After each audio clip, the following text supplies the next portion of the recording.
So around 2 years ago, early in my editing career, I went through the biggest dry spell when it came to getting clients, to the point where I was constantly asking my friends for clients or if they knew anyone that needed an editor. And one of my friends actually pointed out to me why I'm not getting any clients. He pulled up my Twitter and said, "Bro, it doesn't even look like you're looking for work." And just to show you how bad it really was, this is what it looked like. You can see that I've actually got editor in there, but then it also says film motherfucker, which, how is that gonna help? And then a private account for, God knows why. I don't use that to this day. And for those that are wondering about the location and link, it's not my portfolio, it's my cousin's work. I was promoting other people's work. Like, it just goes to show how unserious I looked back then. It's obviously not the best bio, but I still think it's a lot better than what people have nowadays. The kind of editors bios you see nowadays are far too similar, fucking hell. Some of the editors I see nowadays have really basic bios. They look all the same. You know those people that have like retention expert and scaling your creators' businesses to 7 figures and whatnot. You use all these big words to show professionalism, but at the end of the day, you just look really stupid. I'm gonna save you the time. Please don't do this. Now this leads to the Dunning-Kruger effect. Now if you don't know what the Dunning-Kruger effect is, it is, and I quote,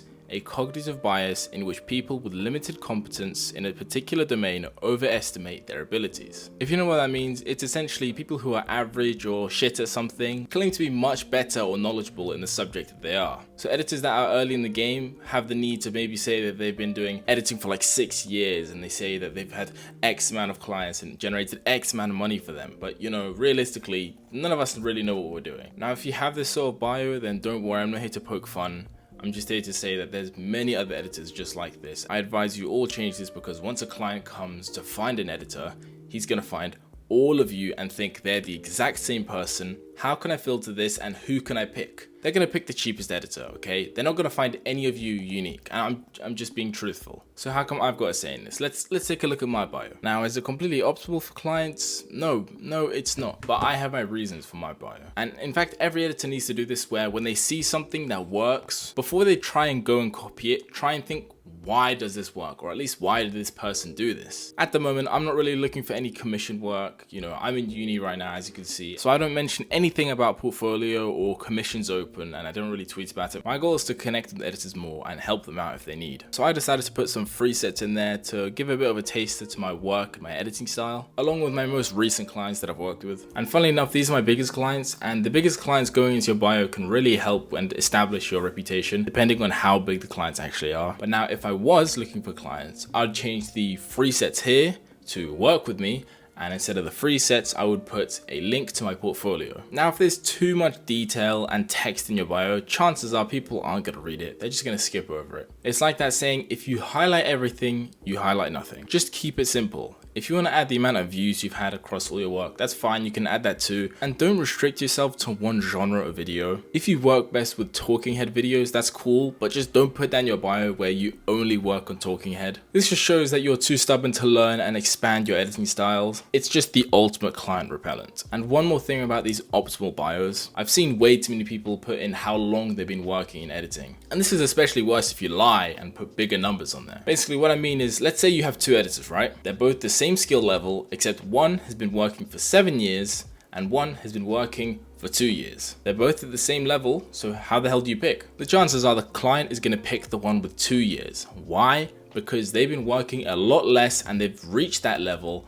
of the 7-year editor. This applies especially for clients who are looking for long-term editors. If they manage to find an editor who's reached that 7-year skill level, then they're gonna pick them. This doesn't mean to go down from 7 years to 2 years or 1 or like 6 months in your bio, because that's not gonna help either. The point is, just remove how long you've been doing it in general. It's not about how long you've been doing it, it's about how much you've accomplished in the time that you've been doing it. Number 2, posting tips and threads. Now this one's a bit of a touchy one, because I know that a lot of editors like to do this. Again, if this fits your description and if you do this, don't take offense, I'm not here to poke fun, I'm just trying to help. This one goes back to the whole, why are they doing this sort of thing? You need to start questioning, why the hell do people post tips? Now, originally it was because people just had experience in editing and just wants to share the knowledge. And nowadays it's just more of a way to get clicks and engagements and likes on Twitter. Everything I post and preach are things that I understand and that I truly believe in. I wouldn't recommend posting tips about things you have no fucking clue about. For example, I'm not an expert at retention. I would never go as far as to say I'm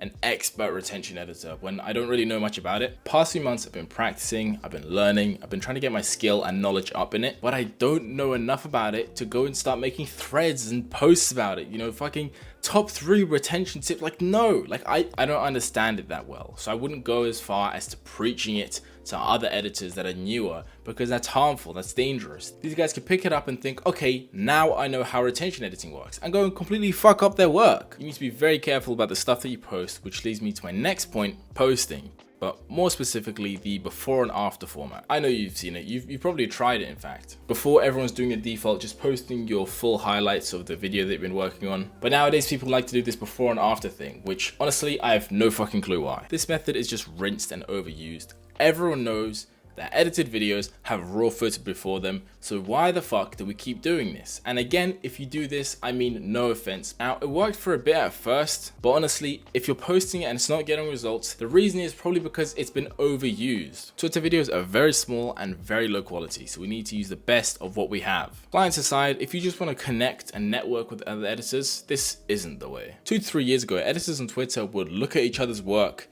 gain inspiration from it, and then go and apply that to their style. It's just broadening your creativity, but we don't really see that nowadays. Nowadays, it feels like creativity is completely dead in the community right now. So you see stuff like the Iman Gadzhi and Alex Hormozi styles, and it's just dreadfully boring, especially when you see it in this before and after format. I know myself and other editors are feeling this way, that creativity is dead, and that's actually the perfect chance for you guys to jump in and create your own styles. This is literally how you get clients. Jump outside of the crowd. This leads me to my final point, which is treating your Twitter like a portfolio. This one was actually tough for me to implement, and it'll probably be the same for you guys. But for the love of God, stop tweeting. Just post your best work. Now let's say a client goes in your profile.